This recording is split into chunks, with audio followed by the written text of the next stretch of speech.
Okay, we're trying to increase the efficiency of our program, and so we're not moving people around. We're just going right into the next session. We don't want anybody to get distracted by espresso or something like that. So we'll just move right on.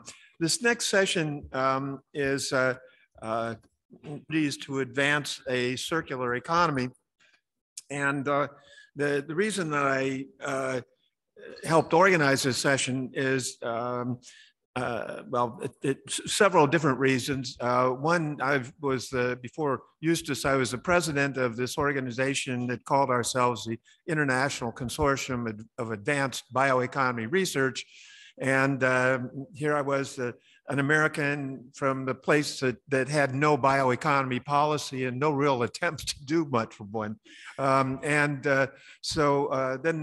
this year, I got very excited when I saw the draft report that Mary Maxon and her colleagues have put together for the Schmidt Foundation. I thought, finally, we've got some action going on. So I thought, well, we better make sure that we have a role for Mary in this conference and to let us know what is happening in America as far as a bioeconomy policy.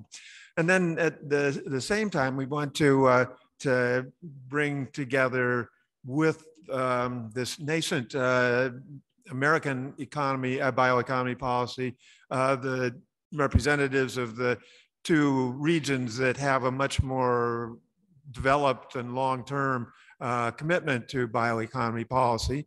And for that, we're going to have Hugo Chavarría from the Inter-American Institute for Agriculture talk about what's going on in Latin America. And then finally, we'll go to David, who, as he himself said, needs no introduction now, and have him talk about the European, what's going on in European bioeconomy policy. So we'll have about 15 minutes for each speaker, and then we'll open it up for discussion. Excuse me. Mary, do you want to start? I guess I should say officially that Mary's a senior fellow at the Schmidt Futures Foundation and longtime researcher at the Berkeley Labs in Berkeley, California. Mary? Thank you, Carl, and the organizers for allowing me to share some perspectives with you today. I have a slide deck that hopefully I can find my way through. And apologies, it's 3 a.m. my time right now, so we'll see how I do on that. The first slide is an introductory slide that basically shows Schmidt Futures is very interested in now applying platform technologies to public benefit. Oops, that was it. I did see it there for a second. And for those unfamiliar with the name Schmidt, it comes Eric Schmidt and Wendy Schmidt are the benefactors behind a number of Schmidt philanthropic initiatives. And Eric Schmidt is the former CEO of Google. The slide that I hope to show you that says in the United States, there was a crystallization of an effort in 2012 when President Obama, there we go, oops, okay.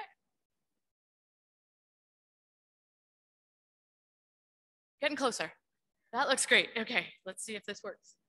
Yes, in the US, we think of the bioeconomy as having three critical elements: biomass, biotechnology, and data. And for those of you who were here for the earlier session on digital sequence information, more and more often, the digital sequence information is driving the biotechnological advancements that are driving the bioeconomy, including new types of biomass. This is the slide I was just referring to, where there's an economic driver recognized in 2012 here by the Obama administration in defining the bioeconomy. We know what the word economy means. We know how to measure it. The bioeconomy is economic activity driven by innovation in the life sciences. And when this document came out, it was an attempt to coalesce a federal government around 5 strategic opportunities. And maybe it had some impact and maybe it didn't. But after that time, oh, by the way, I should confess, I am the principal author of that document from the White House at the time. So a number of reports have shown the acceleration of interest in the US bioeconomy as a driver of the overall economy. This one here, the Safeguarding the Bioeconomy report, came out in 2020, and it was from the National Academies of Sciences, Engineering, and Medicine. This is a non-governmental body in the United States. And for the very first time ever, the United States bioeconomy was measured. It was measured as inclusive of agricultural, biomedical, industrial, and tools, kits, and services, things like 23andMe and CRISPR-Cas9 kits for driving research that is an increasing part of our economy. That number was $959 billion with 2016 numbers, so essentially about $1 trillion reported in 2020. More recently, all the way over on the right-hand side, the Boston Consulting Group now reports that the global bioeconomy can be upwards of $30 trillion. So there's a lot riding on this if we get it right, and a lot to lose if we don't. So I just mentioned that Eric and Wendy Schmidt are the benefactors behind this initiative that brings talented people together in networks to prove ideas and solve hard problems in science and society. And they came to me and said, what about this synthetic biology and bioeconomy stuff? Will you come and take a leave of absence and help us identify public and private investment opportunities to advance the US bioeconomy? And to do that, they also asked Andrea Hodgson, a very talented early career scientist who is at the National Academies. She was the study director for that study I just mentioned, Safeguarding the Bioeconomy. So she and I worked together to bring together a network, and this task force on synthetic biology and the bioeconomy was born. You can see it's a very diverse group of people from industry, academia, government, venture capital, regulatory scientists, social scientists, educational experts, and representation from the Engineering Biology Research Consortium and the synthetic biology community called SynBioBeta. So we brought we also interviewed over 150 experts, and you can learn more about this. There's a website there available. What we did was to ask them to focus on this problem. The US bioeconomy is not coordinated, and the discoveries are not being fully translated into public benefit, economic and public benefit. How can we do this better? So they divided into 4 working groups, if you will. Bioproduction, this is biomanufacturing and other forms, fermentation plus, end-to-end bioproduction capacity infrastructure, mobilizing talent, and modernizing policy, all with the goal of coming up with a future, streamlined, circular US bioeconomy. Circular bioeconomy in the United States was not a term that was used in 2012 when that original policy document was used, and has been picking up steam. And the hope is that this approach to developing a strategy can get us closer to it. Here is the strategy. It was released in April of 2022. Again, there's Andrea Hodgson, the genius behind the study design and execution of it. And the major themes of this were basically science of scale. We know how to make really good biological systems that perform at small volumes. We don't know how to get bigger scale predictions for things from 5-liter fermentation, for example, to 5,000 or 1 million liter fermentation. So to enable this lab to market transition, that would be an area of focus. Also, bioproduction infrastructure is not coordinated and is lacking in the United States. The EU is a fine example of how to do it better. And another another theme was there are equitable opportunities that are being missed in the United States to bring more people into the bioeconomy. And distributed manufacturing is an opportunity, biomanufacturing, to help us with more resilient supply chains, all to try to set a more circular bioeconomy strategy of the future.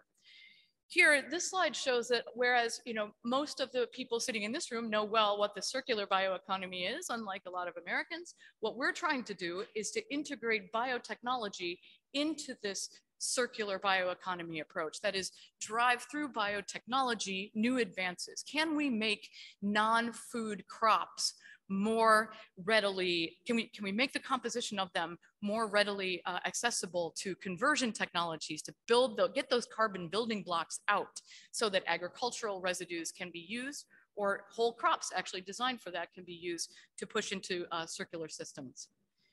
Here is the strategy in 5 pillars. I'm not going to go through this. This is all on the web. It's free for everyone to take a look at. I mentioned accelerating discoveries, the translation of discoveries into public and economic benefit. We need more research there, science and scale, circular bioeconomy research, more regulatory research. That's a big obstacle. Foster a national ecosystem of innovation and commercialization, build a better national infrastructure for bioproduction scale-up capacity, develop a diverse workforce to power the current and future bioeconomy. There's a great opportunity there that's not being exploited. And of course, enable a policy ecosystem that incentivizes and supports in the US a circular bioeconomy. We're not there yet, but there are great opportunities to do that. Just for a minute to get to the highly technical part of this, I'm not going to talk in detail about this, but to say that the scientists that came together said we need new genetic tools to precisely edit plant and microbial genomes at multiple sites simultaneously. This would supercharge our ability to develop designed biological systems for desired purposes. And there's a big gap in computational database and simulation infrastructure to support new biological design capabilities. So there's a lot of technical pieces of this strategy as well. Thinking about supply chain shocks. In March, right before the task force completed its work, there was a Government Accountability Office report that was released that said, looking at more than 10,000 sites for US hazardous chemical facilities, the workhorse of our manufacturing ecosystem, they were assessed for threat by danger by hurricane storm surge, by sea level rise, by wildfires. And what was found is that 31% of those hazardous chemical facilities are at risk. And what that means is over the next couple of decades, the US is going to have to think about a strategic way to solve this problem and relocate some of the manufacturing. An idea came from the task force that was along these lines. Let's enable the transition from a bio-based carbon, from bio-based to from chemical to bio-based. Most of you know that the carbon molecules, the building blocks, 1 carbon, 2 carbon, 3 carbon, 4 carbon, et cetera, building blocks are what's used to generate most of the packaged things here that we use in manufacturing to produce the things that we use every day. What if those carbon building blocks were to come from biogenic carbon input streams rather than petroleum-based input streams? We know that about 80% of the barrel of oil goes to liquid transportation fuels, but that other 20% goes to supply the precursors for nylons and plastics and all of this. What if they came from biogenic carbon instead? What if we could do that and at the same time create a national strategic chemical reserve, like we have a national strategic petroleum reserve? Could we do that? And if we did that, could we use the power of federal procurement, like we did with Warp Speed, 2 billion doses to give market certainty to companies that there would be a market if they were to make those vaccine doses? Could we do this in the United States? Could we do this?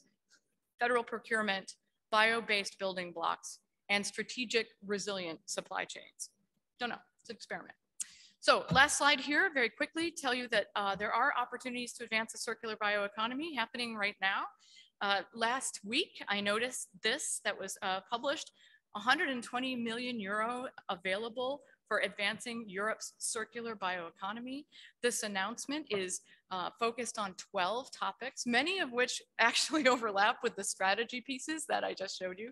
And I think what's great about this is that there is a very concerted, strategic, and thoughtful effort on the part of the EU to provide incentives to companies to move to that circular bioeconomy marketplace.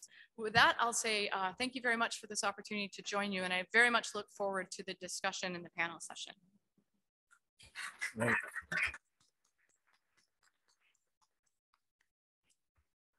Great, thanks very much, Mary. Our next speaker will be Hugo Chavarría from the Inter-American Institute for Agriculture. Can I present from this place? Sure. Yeah, I think just. Thank you. Thank you. Well, thank you, Justus. Thank you, Carl, for the invitation, to the conference, to the place. It's really a pleasure. It's really a pleasure to be here with you. Thank you. Well, I want to use a PowerPoint presentation. Well, First, because my English is terrible, so is a good guide to read. And for you will thank me the presentation, because for you will be easier to read that, understand my English. Carl asked me to talk about what is the situation of the region about bioeconomy of Latin America and the Caribbean. I would like to talk about 5 or 6 messages. The first one is why bioeconomy for the region? Why bioeconomy for Latin America and the Caribbean? And the answer is that bioeconomy is a matter of necessity and opportunity for our region. Why necessity? Because in 30 years, Latin America and Caribbean hasn't solved our main socioeconomic problems related with poverty, with hunger, with the gaps that we have in the yields, with the efficiency and the sustainability problems that we have in the food system. And these problems in the last 3 years have increased a lot with the COVID crisis, but a lot is a lot. And also we have a big compromise with the decarbonization and the climate change. So because of that, bioeconomy in our region is a necessity, but it's also an opportunity. Latin America and the Caribbean is the region that has more availability of biological resources. We have 50% of the known biodiversity. We have 8 of the 15 most megadiverse countries. So of course, bioeconomy is the key to take advantages of this biological resource, but also we have some capacity in innovation and in technology. For example, right now we have some efforts, some regional efforts and initiatives related with technology and with innovations. And we have few countries, only few countries with local research and development initiatives that can serve as regional promoters. Right now, at this point, I'm talking mainly of Argentina, Brazil, and Mexico. These 3 countries concentrate 80% of the investment of the region and research and development. Another opportunity that we have in the region to take advantages of the bioeconomy is the role of the agriculture. Right now, agriculture is playing an important role in the creation of jobs, productions, commerce. In fact, we are leading a lot of agricultural markets at the world. For example, tropical products, cereals, oilseeds, beverages as coffee, or for example, cocoa. So the first point is that for our region, bioeconomy is an opportunity to solve our needs, but also to take advantages of our opportunities. The second message that I would like to mention is about the technical and political discussion on the region. Right now, Latin America and mainly Latin America, not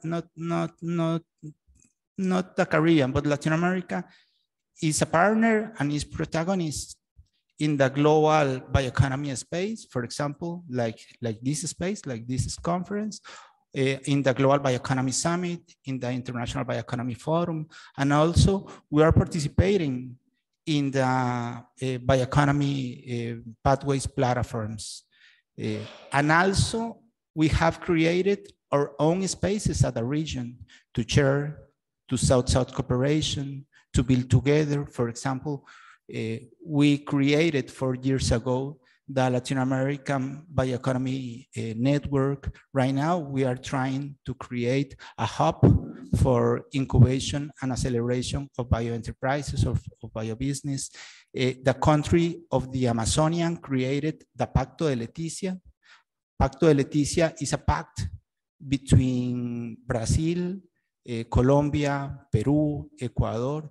They want to put the bioeconomy in the center to develop the Amazonian region.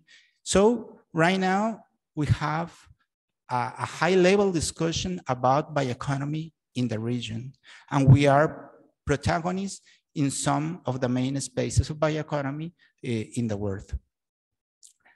The third point is about policy and strategies, and in this topic, I would like to mention two messages. The first one is that in all the region, only 3 countries have national strategies totally focused on bioeconomy: Costa Rica, Colombia, and Brazil. Those are the only countries that have national strategies in a formal way. However, at least 11 countries have normatives or regulations for the main pathways of the bioeconomy. I am talking about biotechnology, biofuels, and biodiversity. And the second message is that, yes, we have some countries that are working in formulating normatives, but the implementation is really, really hard. It's really, really hard in all the cases.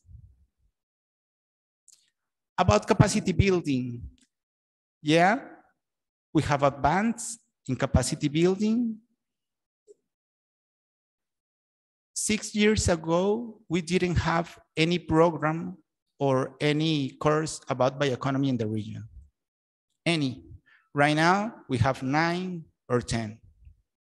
Yeah, we have more courses, more programs, but these programs are totally limited, totally insufficient in some ways. First, those programs are very basic, with the exception of the course in Mexico, the International Postgraduate Degree course. All of them are totally basic, are free courses with any specification on the thematic. And the other problem that we have right now is that all the courses are totally focused in Argentina.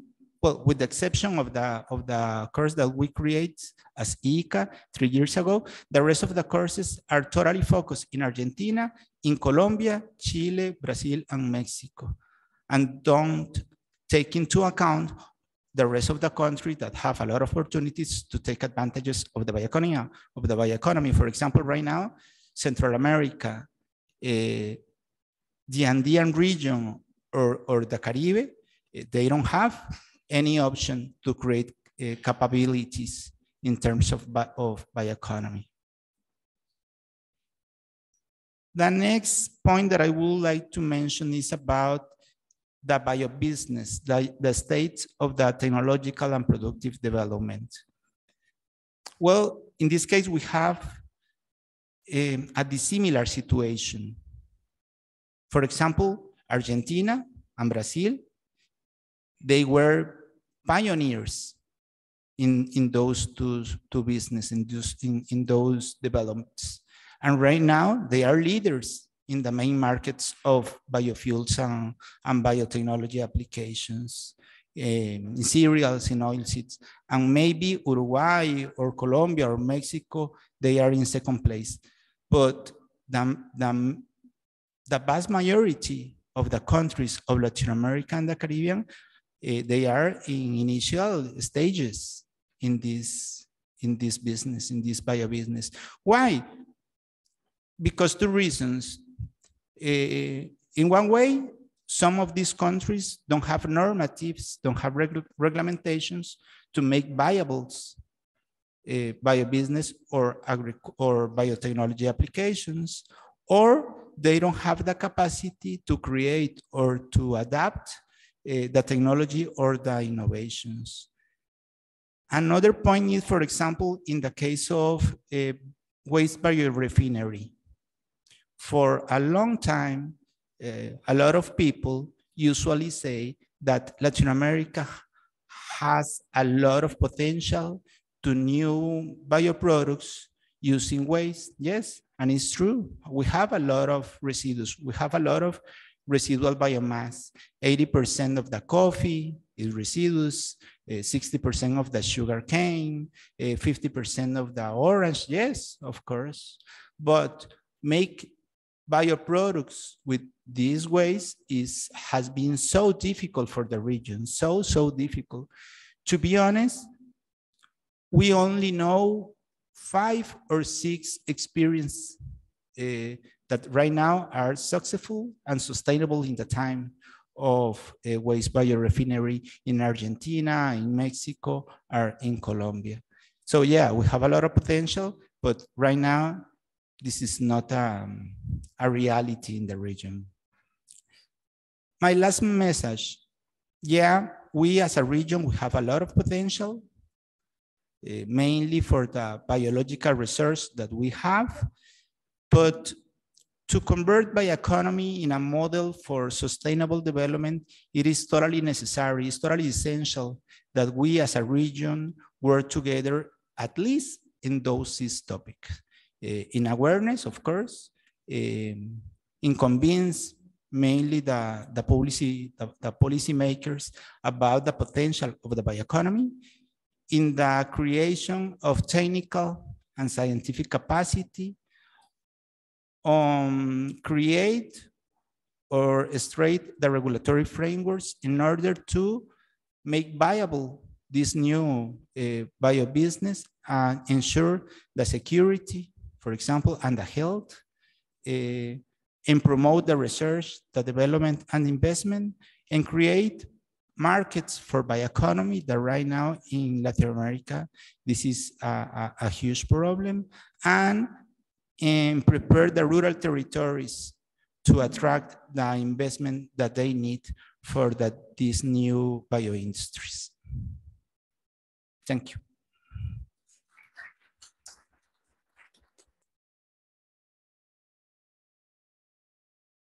Great, thanks very much. And then we'll finalize our formal presentations with a presentation by David. Thank you.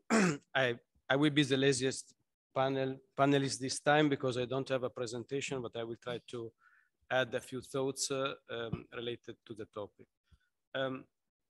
Well, when we discuss about bioeconomy strategies and policies and so on, I think it's one of those fields where you always have the impression that your neighbor is doing wonderful things and you are behind schedule and you are not doing well. And then when you get to things from inside, you discover it's actually not. My first experience with discussing about bioeconomy policy was more than 10 years ago. I was one of the experts evaluating the first bioeconomy strategy of the European Commission. I was invited for my expertise on common agricultural policy mainly. And when the group was established, my first question was, is it an intention of the European Commission to cancel the common agricultural policy and to have a bioeconomy policy for you? And we evaluated the draft strategy basically without an answer. And of course, 10 years later, I would say that we still have a strong agricultural policy, but we don't have a real bioeconomy policy. Of course, we have many policies that address several fields of the bioeconomy. We have a lot of discussion about this regulation on biotech and genetic modifications. We have energy policies related to bio-based things. We have a strong policy on agriculture, as all of you know, but these things very hardly come together. Every time we have a common agricultural policy reform, I get into the documents looking for bioeconomy as a word. Sometimes it is in the preamble of the regulation. Sometimes you find the name somewhere in the text, but it's not very clear most of the time what is actually the content. I've been also part of the discussion on the current implementation of CAP in Italy. And what happens is that when you go down to the local situations, even if you have the potential for specific bioeconomy measures, the perception of the bioeconomy may be so biased that you end up into nothing. For example, in Italy, bioeconomy is very much associated with the issue of bioenergy. We don't even talk too much about biotech except from the green industry side. And when we discuss about the specific bioeconomy measures in the new rural development plans, we have potential to include measures, but on purpose, somehow that's left aside or given very minor thing. I think one of the issues with this is that actually when you think at Europe, Europe is quite heterogeneous, and bioeconomy may mean completely different things. And this is something that we experienced every day when we discuss about bioeconomy. You have the forest-based bioeconomy in some countries that is very clearly on one sector and one path. You have bioeconomy connected to biotech in other countries. You have situations like in Italy where the real issue is that we are not naturally rich in biomass. We have very strong industries connected to the primary sector and food. So apparently people are not so aware about biomass. But if you think, or if you talk about circularity and waste, everybody are suddenly very excited, and it looks as the most interesting thing in the world. So I think we are in a process. Of course, the bioeconomy in Europe was very much an issue for research, and still now, I think maybe the European Commission is funding many projects in terms of research and innovation related to the bioeconomy. And you will probably be surprised if you compare the projects doing the real research in the field and the number of projects that are more focused on awareness raising, communication, making the concept known, involving people, because before policy, what we still lack somehow is actually a common understanding of what we want to do with the bioeconomy, probably. I would like to make a connection about this with the title of the session, actually, because I see a lot of opportunities with the circularity concept. I think is very important, is was showed in the presentation, the new name that is now used by the public partner initiative, Circular Bioeconomy Europe, is that correct? Because actually I have the feeling that circularity can be much better understood, and as sometimes it happens in the public opinion, you maybe have terms that actually can bring things together, and that looks as something that is much easier to sell than bioeconomy. And we see it already in a lot of use of the term also by industry as a marketing tool. A lot of our industries, we have case studies and we have wonderful example. In one project called Cupid, we are using Caviro, is one big cooperative doing wine production in Italy. And they are really selling in a wonderful way their circular activities. It's interesting that they are bio-based because they are working with wine, but the circularity is the concept that really brings things to attention. And so I think the combination of the two could actually be something that also makes easier to bring bioeconomy into more realistic policies.